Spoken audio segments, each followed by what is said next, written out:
I'm Heath Lambert, and you're listening to Marked by Grace, a podcast applying the grace of Jesus to all of life.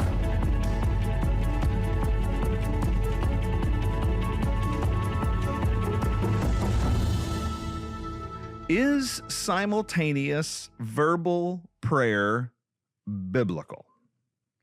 Welcome to Marked by Grace, where you ask the questions and I try to answer them. If you've got a question you'd like me to answer, you can send it in to markedbygrace@fbcjax.com. That's markedbygrace@fbcjax.com.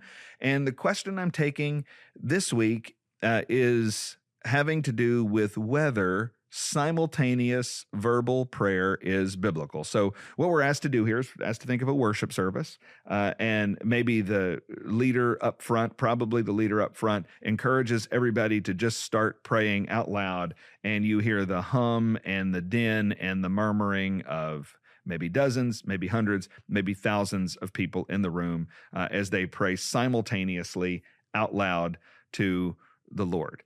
This is distinct from people who pray out loud to the Lord in their own private prayer closet at home when they're alone. This is opposed to a room full of Christians praying together silently as they are perhaps led from the front. This is a collision of those two things where we've got everybody praying out loud while they are together in a room. And the question is that biblical? And so here's what I'm going to do. I'm going to give you my quick answer, and then I'm going to try to explain it because my answer will probably require a little bit of explanation. So is simultaneous verbal prayer biblical? Here's my answer. Probably, but we need to be careful. It's probably biblical, but we need to be careful. I think there are times when we could and we even would release everyone to pray on their own. So you can imagine the worship leader, the pastor up at the front say, hey, I want us to go to the Lord. I want you to cry out to the Lord verbally, audibly, and I want us to all do that together. I don't think that would be wrong. And I even think there are times when that could be quite encouraging to pray in a room full of, again, dozens, hundreds, maybe thousands of people who are praying to the Lord at the same time you are. I could imagine the sound of those prayers simultaneously going up to the Lord would be really encouraging and really wonderful. And so there's not an essential problem with it, but we do need to be careful. And the reason we need to be careful is because we have a biblical command in 1 Corinthians chapter 14, verse 40, and it says, but all things should be done decently and in order. All things should be done decently and in order. Now, truth in advertising, the context of that command is not first about prayer, but it is related to everybody trying to get a word in during the worship service. In 1 Corinthians chapter 14, verse 26, it says, what then, brothers? When you come together, each one has a hymn, a lesson, a revelation, a tongue, or an interpretation. Let all things be done for building up. And so the problem is everybody is talking. Everybody's trying to speak. Everybody's making noise. And the goal of corporate worship is edification, is for everybody to be built up. It's not for everybody to be able to talk, certainly not simultaneously, but we're wanting to strengthen and encourage and build up the saints.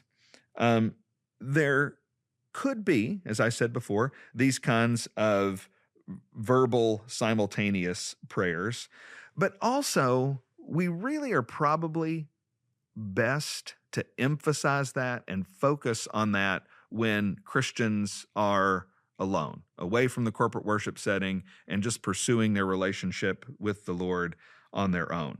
When we are together, the instruction of this passage is that we should emphasize the corporate nature of our gatherings and in general avoid confusion. So also in this context, 1 Corinthians chapter 14, verses 30 to 31. If a revelation is made to another sitting there, let the first be silent, for you can all prophesy one by one, so that all may learn and all may be encouraged. Again, it's not talking about prayer there. It's talking about tongues and their interpretation.